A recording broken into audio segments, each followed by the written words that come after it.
Bienvenue à ce podcast présenté par OpenMind, où notre mission est de transformer l'IA et la technologie en gestes concrets pour vous aider à atteindre votre plein potentiel d'automatisation numérique. Et voici votre chef d'antenne, Renaud. Bonjour tout le monde, bienvenue au podcast. Aujourd'hui, on vous propose un nouveau format, l'actualité IA. On va faire un tour d'horizon des nouveautés technologiques qui ont marqué la semaine. Par la suite, un invité viendra nous parler de sa perspective d'une nouvelle récente en IA. Et cette semaine, nous avons la chance d'avoir Olivier Issa-Terrien, Team Lead et développeur chez OpenMind, qui va venir nous parler de la récente sortie du browser Atlas de OpenAI. Cette semaine, YouTube dévoile sa nouvelle fonction Super Résolution. La plateforme va automatiquement rehausser la qualité des vidéos de basse résolution. Les contenus 240 ou 720p seront convertis par l'intelligence artificielle en version HD, avec l'ambition future d'aller jusqu'à 4K. Les créateurs garderont bien sûr le contrôle et pourront choisir d'activer ou non la fonction. YouTube promet ainsi une expérience enrichie, même pour les vieux souvenirs capturés sur des appareils d'époque. Les vidéos ainsi améliorées porteront clairement la mention Super Résolution pour garantir la transparence aux utilisateurs en matière de contenu généré par l'intelligence artificielle. De son côté, OpenAI travaille comme toujours à humaniser sa technologie et faciliter vos échanges avec l'intelligence artificielle avec sa dernière mise à jour et la fonction Interrupt. Il est maintenant possible d'intervenir en temps réel pendant une requête longue afin de préciser ou corriger une demande sans perdre le fil ni recommencer à zéro. Cette avancée promet une plus grande efficacité aux chercheurs et professionnels qui travaillent sur des requêtes complexes. Au Québec maintenant, c'est officiel, Yoshua Bengio, professeur à l'Université de Montréal et figure clé de l'IA mondiale, franchit le cap du 1 million de citations sur Google Scholar. Il s'impose ainsi comme le chercheur vivant le plus cité de toutes les disciplines. Cette reconnaissance reflète l'impact colossal de l'apprentissage profond sur la science et la technologie moderne. Source de grande fierté pour le MILA et l'écosystème québécois de l'intelligence artificielle. Côté recherche et innovation, Google Research dévoile le Nested Learning, une approche inspirée du cerveau humain pour lutter contre l'oubli catastrophique des modèles d'IA. Le principe, structurer les modèles en sous-apprentissage imbriqué pour qu'ils conservent les acquis tout en apprenant de nouvelles tâches. Cette percée pourrait transformer la capacité des systèmes à évoluer en continu avec des retombées majeures en robotique, dans les assistants personnels et dans tout domaine nécessitant un apprentissage en continu. Et c'est ce qui complète notre tour des actualités IA. Maintenant, place à notre invité spécial du jour, Olivier Issa-Terrien, Team Lead et développeur chez OpenMind. Olivier, bonjour. Salut Renaud, comment ça va? Ça va très bien et toi? J'ai hâte de t'entendre parler. Aujourd'hui, tu viens nous parler du nouveau browser Atlas de OpenAI. Il paraît que ça change tout. Qu'est-ce que ça change? Parle-moi de ça. Ouais, tout à fait. Ben écoute, merci, oui, je vais bien. OpenAI a lancé leur browser qui est ChatGPT Atlas et qui se veut être un browser auquel on a intégré des fonctionnalités AI, non pas en étant un simple chatbot à même votre browser comme on pourrait retrouver dans Google avec Gemini et ou Copilot lorsque vous faites une recherche dans Google. Mais c'est vraiment quelque chose qu'on vient coupler là, avec un agent que je vais pouvoir vous parler plus tard. Aujourd'hui, on va voir c'est quoi les implications qu'on a et qu'est-ce que ça va venir impacter chez les entreprises et les gens au day-to-day. Donc, OK. avant toute chose, là, je vais vous mettre un peu de contexte là, sur l'IA. Depuis, j'ai écrit plusieurs années, depuis 2 ans forcément, l'AI conversationnelle s'est vraiment imposé. Là, on a vu les ChatGPT, on a vu Claude, on a vu DeepSeek là, qui sont lancés dans la conception d'un LLM, là, donc un large language model, dans le but de créer du contenu, que ce soit, peu importe, là, on peut discuter avec, on peut poser des questions, il va faire des recherches sur Internet et il va revenir avec des réponses. Ça, c'est la base, tout le monde sait ça à peu près, ça fait 2 ans que ça existe. Mais OpenAI a maintenant lancé quelque chose qui devrait être un game changer au sens que on veut pas juste simplement que l'AI puisse parler, on va vouloir qu'il puisse agir maintenant. Et pourquoi est-ce que c'est maintenant que ça se passe? Ben, OpenAI a voulu un peu bouleverser le monde des browsers comme qu'on les connaît. On s'entend que les gros joueurs, il y a Firefox, il y a Chrome, il y a pour les gens un peu plus connaissants, on va avoir des Brave, on va avoir Safari si vous êtes sur iOS. En fait, donc ce que OpenAI a voulu faire, c'est amener ces browsers-là à l'autre étape en combinant la puissance d'un agent qui est un peu une Alors, personne. ça rentre un peu dans ce qu'on entend parler depuis le début de AI is the new UI, là. Ouais, C'est tout à vraiment fait. là-dedans qu'on rentre, là. Tout à fait, carrément. Fait que ça devrait venir impacter à un niveau plus loin là, que lorsque ce sera pour les personnes qui font du UX, du UI, les développeurs comme moi, là, ça va venir impacter nos vies. Donc, je vous présente un peu les principaux enjeux avant d'aller dans les features. Comme on OK. vient juste d'en parler, l'innovation en UX, on veut faire le game changer, on veut vraiment avoir le nouveau barème pour les browsers. Ce sera ce que OpenAI tente de nous filer aujourd'hui. On veut automatiser et augmenter la productivité. On veut permettre aux utilisateurs non seulement de demander, mais de lancer des actions, là. Vous allez pouvoir observer ça lorsque vous allez activer cette fonctionnalité-là. Il va y avoir des enjeux de données et de vie privée forcément, puisqu'on donne accès à un intelligence artificielle de se promener dans nos données. Je vais vous montrer un peu, je vais vous faire un petit peu la liste après de tout ce qu'il va aller chercher. Vous allez Ouais. voir, ça va soulever quelques enjeux. Donc, ChatGPT Atlas, c'est le navigateur, comme je disais tantôt, qui est intégré nativement à ChatGPT, c'est-à-dire, vous allez ouvrir un browser comme vous allez ouvrir Chrome, sauf que ce que vous allez voir, c'est une boîte de texte pour écrire un prompt à ChatGPT, comme que vous faites dans ChatGPT. Jusque là, on va faire une recherche sur Internet et on va pouvoir passer à l'action là-dedans. Lorsque vous allez installer Atlas? Atlas, le ChatGPT, mais on va vous demander de syncer vos données de Chrome ou de Safari si vous êtes sur iOS pour l'instant. Quand je dis données, c'est vos mots de passe, les bookmarks, vos historiques de navigation. Tout, là. On vous demande tout ça. Vous avez le droit de refuser, bien évidemment, mais quand même, ça vous donne une idée de la portée et de la puissance que l'outil devrait avoir sur votre quotidien. Ensuite de ça, on va vous demander d'activer ou non la mémoire browser. Ce que c'est, je vais pouvoir élaborer tantôt là-dessus.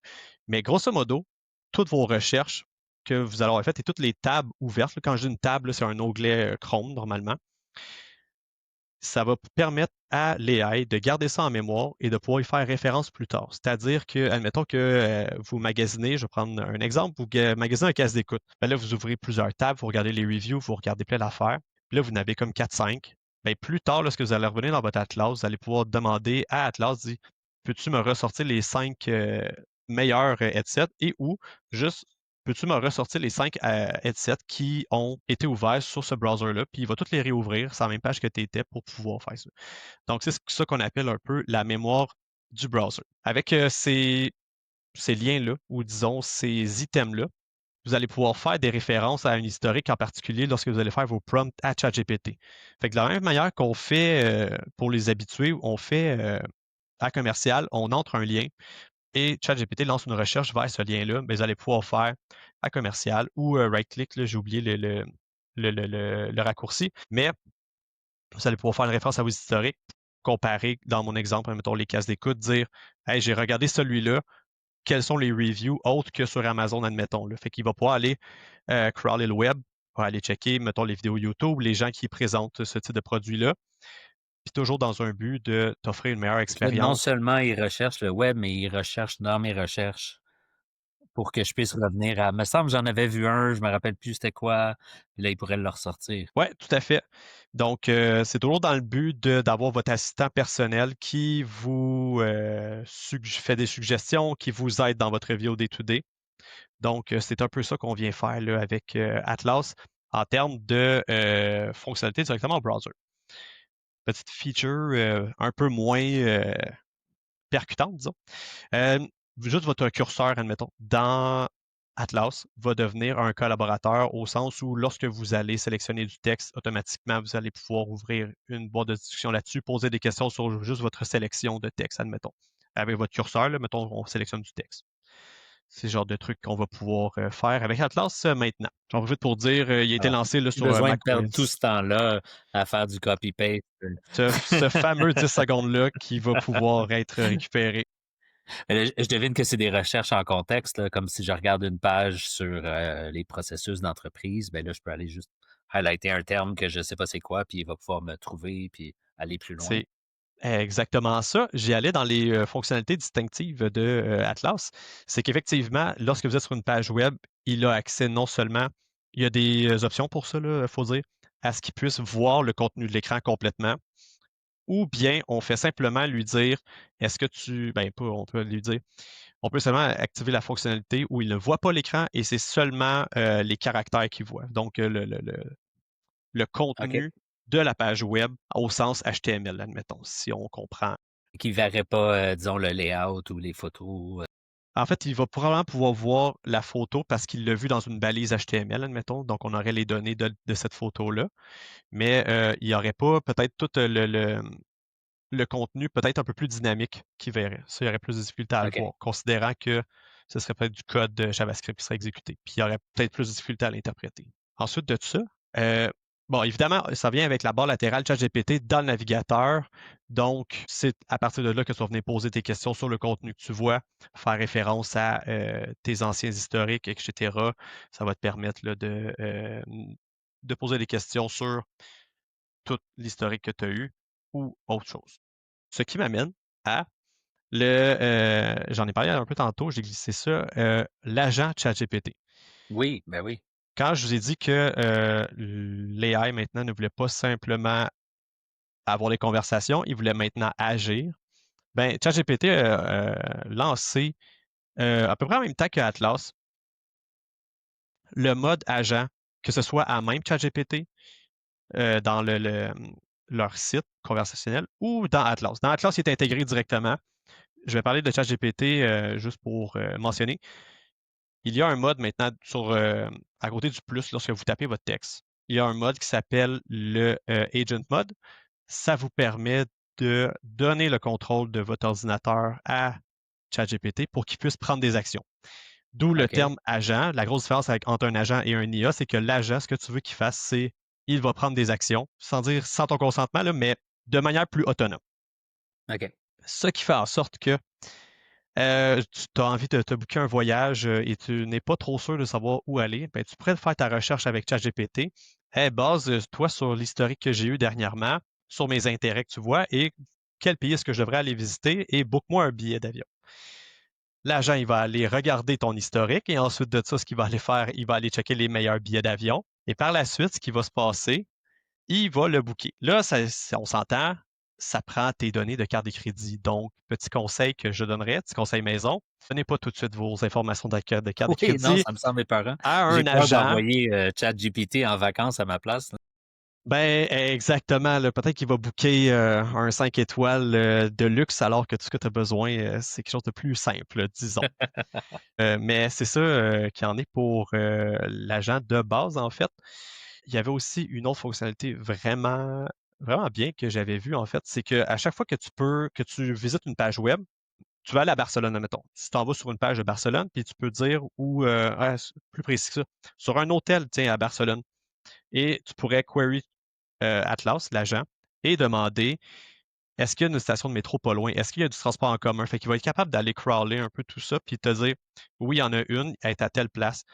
Fait que c'est un peu plus convivial que de toi-même dire OK, parfait, elle est à telle adresse. Là, tu vas aller voir sur Google Maps, tu vas aller voir est-ce que tu vois une station de métro. Tu peux directement demander à l'agent qu'est-ce qu'il y en est, puis il va te répondre basé sur ton contexte et évidemment toutes les données du web, puisque les intelligences artificielles sont rendues là. Wow!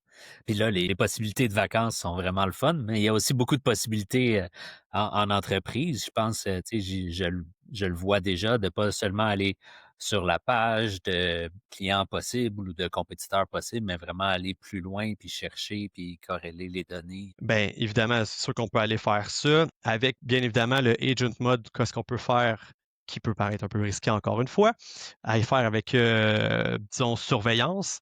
Bien évidemment, on peut envoyer des courriels à tes collègues. On peut faire un test, dit ChatGPT, est-ce que tu peux envoyer un courriel à Renaud? Dis-lui que je l'apprécie, qu'il fait du très beau travail. Mais là, Pour ça, les emails constants que je reçois. constamment, hein, constamment, avec un job programmé là, pour être sûr que tu en aies à toutes les semaines. Mais oui, puis tu fais bien de le souligner parce que toutes ces fonctions-là, il pourrait peser send par lui-même, mais c'est important de garder comme on dit, le human in the loop et de dire non, non, tu peux l'écrire, tu peux tout le préparer pour moi, mais je veux peser send moi-même parce que tu vas être sûr de ce que tu envoies aussi. Je suggérais effectivement d'écrire des drafts pour commencer au lieu de donner le plein contrôle à ChatGPT. Très bon conseil. Mais oui, puis entre autres, tu en as mentionné, là, mais c'est sûr qu'on va pouvoir faire des analyses de concurrents, la création de présentations, gestion de boîte courriel. C'est sûr que j'ai parlé d'envoyer, mais tu peux certainement faire le tri de ta boîte courriel avec ce type d'agent-là.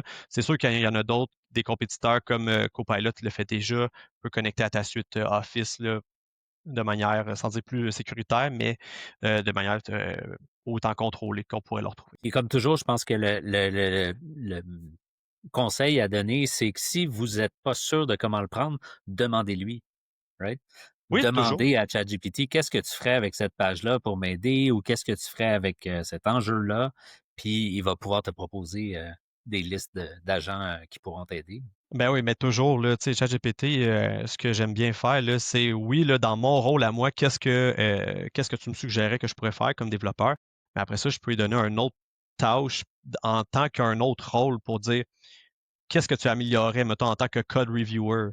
Mais là, ça peut être appliqué à n'importe quel domaine. Là, ça pourrait être, bon, crée-moi du contenu pour un podcast, mais après ça, révise-moi le contenu comme si c'était un producteur pour voir qu'est-ce que tu améliorais, puis après ça, ajuste mon public cible. Donc, c'est évidemment, là, quand on dit un agent, on peut le personnifier et on peut lui donner des tâches spécifiques pour qu'il se spécialise dans cette tâche-là. Tout à fait. Ben, c'est vraiment intéressant. Moi, j'ai juste envie d'arrêter, malgré la super intéressante conversation qu'on a en ce Oui, moment, je te d'arrêter la comprends. conversation pour aller jouer avec et voir qu'est-ce que ça peut faire. Vraiment, les possibilités s'en viennent pratiquement sans limite. C'est sûr qu'il y a toujours les enjeux de sécurité de données qui viennent avec ça. Ça serait intéressant de voir ce que je lance comme ça. Mais on a aussi lancé du côté d'OpenAI Aardvark. Je vais essayer de le dire comme il faut, là, mais c'est Aardvark. Le chercheur en sécurité agentique d'OpenAI. Fait que c'est un autre type d'agent, encore une fois. Et son travail, c'est de cibler les failles de sécurité à même tes systèmes. Là. Donc, avec les nouvelles percées viennent des nouvelles opportunités de créer des nouveaux agents spécialisés dans d'autres trucs. Donc, ce qui fait en sorte que ce type d'agent-là devrait prendre, sans dire de la popularité, là, mais on devrait en avoir de plus en plus. Merci. À la semaine prochaine. Comme toujours, si ce contenu vous a plu et que vous croyez qu'il a le potentiel d'aider quelqu'un de votre entourage, prenez un moment pour partager l'épisode sur Spotify, Apple, YouTube, on est partout. Et bien sûr, si vous avez une question, un sujet à proposer ou si vous voulez simplement aller plus loin dans votre chemin d'optimisation numérique avec ou sans l'IA, écrivez-nous à podcast@openmindt.com.